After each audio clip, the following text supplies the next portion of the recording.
Welcome to part 2 of making your own Pentagon bag with Andrea Taylor of Bitten by the Bug. Today we are going to assemble our units and show you what the setup is and show you the importance of iron-on felt.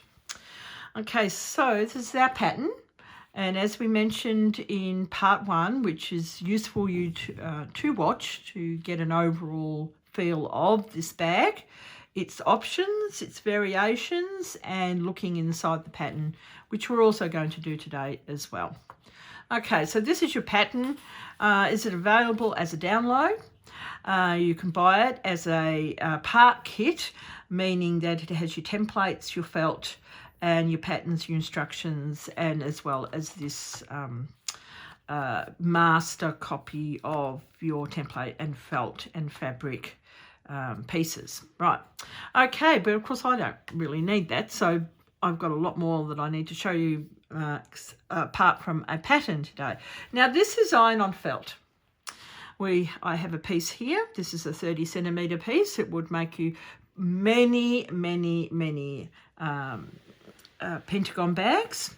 It is about 1.4 metres long. So if you buy it from our website, this is what you will get, and this will be around about $5. Now, if you're watching this in 10 years' time, it may not still be $5, so just be careful of that.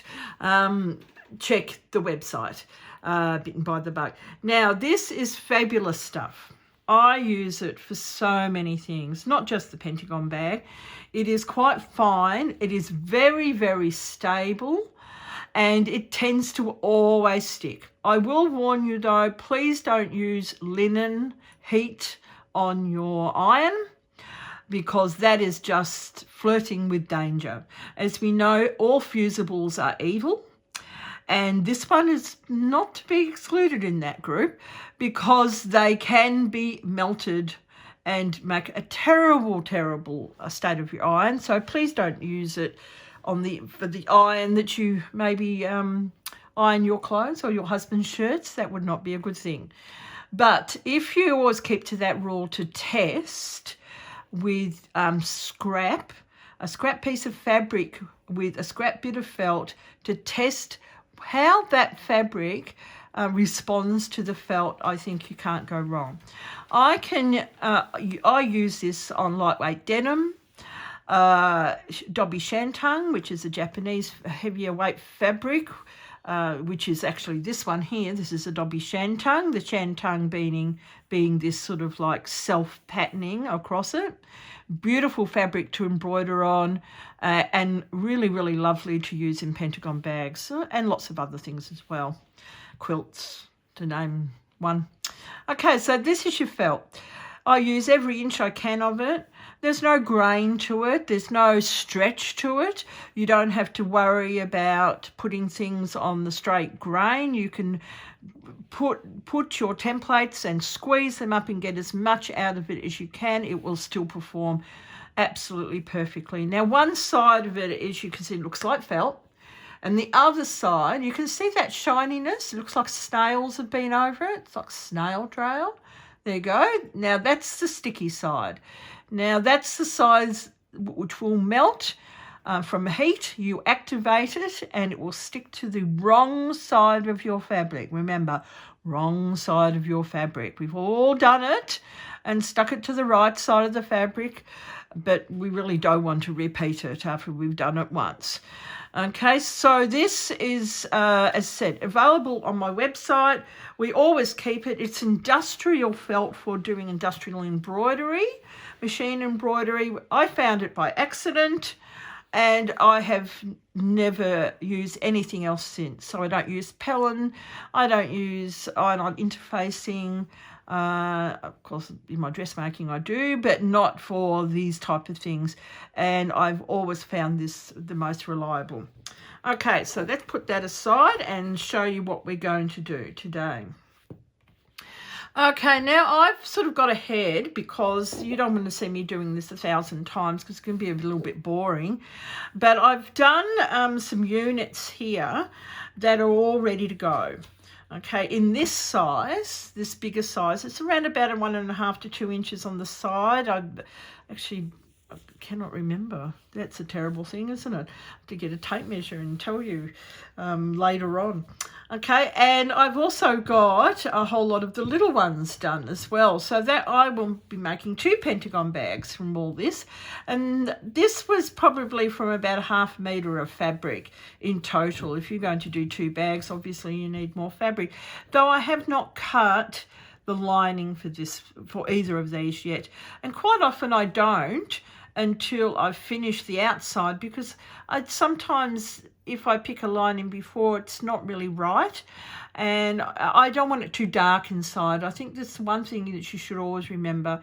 Inside of a bag should not be too dark, because it's like a big dark hole in there, and it's harder to find things. So think of it like that. Try and keep it a bit lighter, not white because it gets so dirty, but a lighter colour is much better. Okay, so you're going to cut out a whole lot of these, like 12 of these pentagon shapes and 1 hexagon. So the hexagon is already put onto this, and we'll talk about that in a moment. But 12 of these, and it was the same with the little one. 12 of those also. These ones are almost ready to go, the little tiny ones. I have enough of those. But the fabric, you can see, is quite a bit bigger than the actual finished size. And it's the same with this one. The fabric, the unit here is quite a bit smaller than the actual fabric that you use. And that's in your pattern as well as to how big the fabric should be cut out. Okay, now this is to protect the edges of the felt around here, because we are going to do English paper piecing, but we're going to do it in a traditional way. So that one goes with there. I always cut maybe a couple of extras, especially if I'm fussy cutting, so I can choose which ones are going to go where. Okay, so this one is not stuck yet. So I can see the shiny side, so I position this on the wrong side. This one has been ironed. Okay, won't come off. It is nicely adhered to the wrong side of the fabric. So I've got a little baby iron here, my little baby iron, and this works really well for this. So this is a little Singer one. It's not really a Quilters one, it's just a little iron, and it works really well for doing this. Now I've got the fabric on the top. You may notice the fabric on the top. I'm not touching the felt. It's only because I want to keep my iron as clean forever as I can, and you can see it's pretty good. Okay, my iron's pretty good. And so I want it, if I'm always ironing on the fabric side, I don't have a problem with it. Okay, so you go, it's stuck just like that. Okay, let it cool a bit. Let it cool. And once you let it cool, you will know if there's any problem areas, if you need to touch up. If there's some area that's not stuck properly, let it cool first, because that's when you'll see it's not stuck. So this is the same with all fusibles, and that's actually really important, okay, to do that.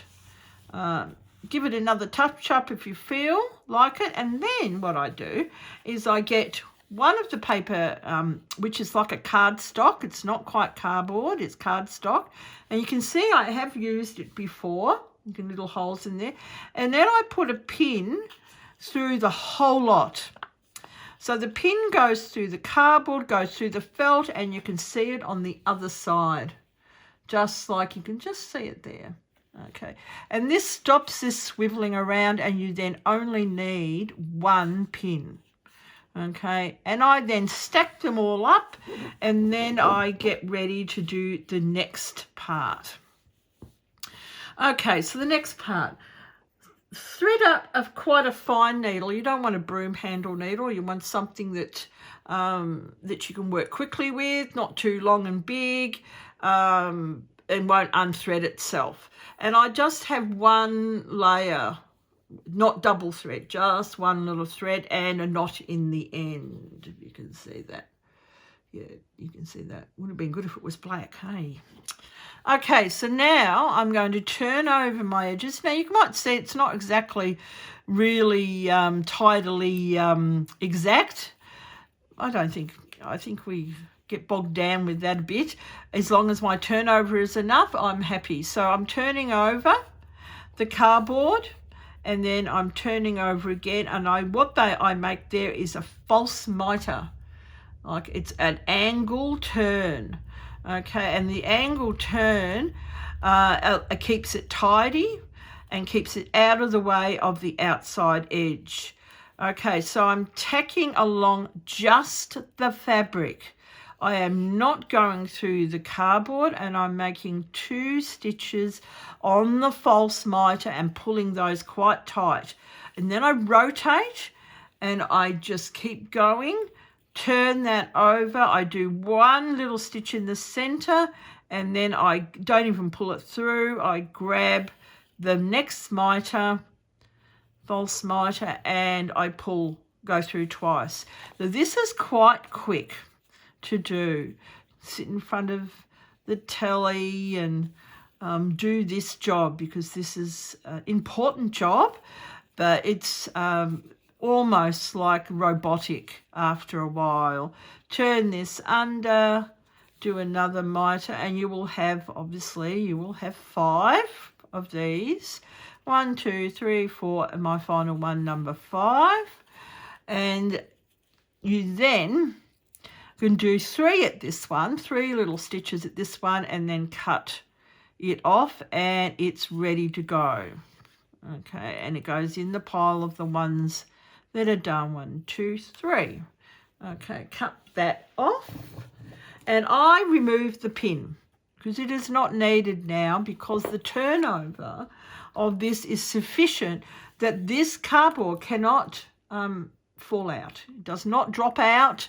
It sits there quite nicely. So then I have my stack here ready to go. So they've all been done in advance. Now, the only one I have to do now is my base, which is my hexagon. So exactly the same principle. I ironed my felt to the wrong side of my base piece, and then I decided this one would be embroidered. So this is embroidered, and to replicate the embroidery on my fabric. It doesn't have to be the same. It could be something totally different if you decided. But I replicated this sort of like a chrysanthemum shape here on this cotton. It's a beautiful Japanese cotton, very subtle, and it has these little white ones every now and then, as well as these other type of like dahlias or chrysanthemums also here, more I suppose dahlia looking here. And if you have enough fabric, as I said, I made sure I had about 1/4 metre. I made sure I had some of these that were fussy cut as well. Okay, so exactly the same principle. I will note that the iron-on felt is fabulous to stitch through. So if you're embroidering it, you don't have to put anything in a hoop, because the felt keeps everything very, very still. It does not pucker. The fabric never puckers up. It stabilizes, so it's almost like a good stabilizer, but doesn't add a huge amount of thickness to the fabric. It is a very good stabilizer for fabric that is a bit tricky. Okay, so I'm now going to lay my hexagon on the back, and depending on the size, sometimes I will put 2 of these in. So you can see it's quite easy to put a pin through this. It doesn't cause any stress to the cardboard or to myself. Okay, like that. And now I'm going to do exactly what I did before, but of course I've got 6 mitres to do, and I'm going to fold these over and stitch these in the corner like so. So my first one is corner 1. Okay, here, 2 stitches through there, fold, move and fold, 1 in the middle. This is just so you don't have a huge well, it's still big, but not huge stitch there. 2 there, pull. Okay, turn, mitre. This is nice and sharp edge along the cardboard. 1 and 2 little stitches here. And I make my stitches quite low down. I don't make them too close to the top edge. I like them low down. It means they will stay in. These stitches will stay in this shape, this hexagon or the pentagons. You do not need to remove them. They will hold the felt in place, so you can do whatever you like. You could use it as a ball if you wanted to. I think I did 3 there instead of 2. Okay, so this is nearly done. The great thing about putting your little felt piece on before you do your embroidery is it gives you the parameters of where, or the limit as to where you can stitch or embroider. So you can't really go any further than that, because you know that's going to be wrapped around your cardboard. Right, now I'm on the last one. 1, 2, 3, and I'll cut that off. Okay, I now remove the pins. Again, the pins are not needed because this cannot come out. Okay, there we go. Now I turn it over that side and I have my embroidered bottom, you could say. Okay, let's have a look. I'm going to do the little one again also in a little minute, but let's have a look here what I do next. So this sits in the middle and the bottom, like so. And I have all these. I have like 12 of these ready to go. And I have to make a decision as to where they're going to go, even though I'm only using one colour or one fabric. I'm not using a mixture, or I'm not doing a design, but I have fussy cut most of these. So there is something happening in the middle, something happening towards the middle. Sneaky thing you got in the way. So I will need to be aware of where these ones may go. Put that one over there. And maybe where these ones will go so they can make a pattern. Okay, that's one there, that one there. Those 2 are the same, and those 2 are the same. Okay, now as I mentioned before, the first rotation is not seen a great deal because of the way the bag sits. Now, how can I show that in my last? Okay, I'll do it that way. So there's your base, that's the base piece, and these is the first row, this here, and this is then the second row here. So the second row is the important row. Not to say that they all aren't, but this row shows off the fabric the best, I suppose you could say. I'll just put it on the side like that. That's better, like that, and rotate it. Okay, like that. Right, now, so this will go in the middle, and these then radiate outwards. So my first rotation, I will probably not use these ones here in the first rotation. I might use that one, but as I said, I usually do a few extra just in case, so I can then decide what's going to go. I've got more options to play around with. Okay, right, so 6 of them will then grow off from this point here. 1, 2, and then I could use, let me see, these are doubles here. I have too many options. I might put the singles and leave the doubles maybe for the top. Okay, so this one here, and then this one here, maybe that way. Just put that way, and that one here, and then this one can go here. Okay, so that's the first rotation. So what I'm going to do is sew them to the edge of here. Okay, but then the second rotation, I always have a look and see if I do have to sew any extras to give me a pattern that I might like. So that's one there. Now, in every area here has to sit a point for the second row. Okay, so this is your second row here, and this is your point here, and that represents the second row. Okay, so this one goes here, which is a bit like that one, and we have one extra one of those. We have another pair one, so that will go in there when that one is done. And then I probably need to think about maybe doing another one, or put that one maybe over here. This is like a jigsaw puzzle. It's putting something together that's pleasing to your eye, and balance of colour and design, okay, is quite important. Okay, so this one has to be finished, and then I'm ready to go. Now, I could completely unjumble this, or jumble it up again and start again, and do something else completely different, like put this row in the top row and transfer this one down into the bottom row. So let's have a look at what that looks like.